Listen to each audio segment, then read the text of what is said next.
Ja noh, et kui hästi palju on seal selles papa tasemes sellist klišeede korjamist või kordamist, siis vaat need sellel kursul vist on 2, kes on Waldorf koolis käinud, et nende tööd nagu on värskemad. Jah. Et nad nagu analüüsivad rohkem ja on midagi sellist. Aga ametigi räägitakse, väga palju räägitakse meil kogu aeg haridussüsteemi kriisist ja sellest haridussüsteem Eestis vajab hädasti, vajab muutust tungivalt. Meil on nii palju neid lapsi, kes põhikooli ei lõpetagi. Ja sellest, mismoodi see hariduse kvaliteet on nii kohutavalt langenud.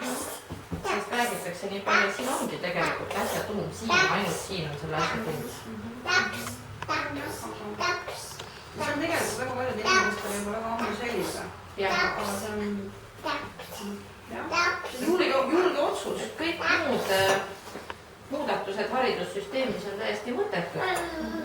Tegelikult on see lahendus olemas, et tavakoolid peavadki selle Waldorfkoolidelt üle võtma esiteks selle, et oleks kollegiaalne juhtimine, aitab kõik sellest sõjaväesüsteemist, käsuliinisest ja nii edasi.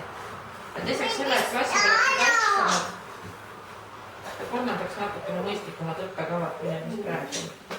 Ja muudes riikides on põhikoolid tunduvalt vabamad kohad.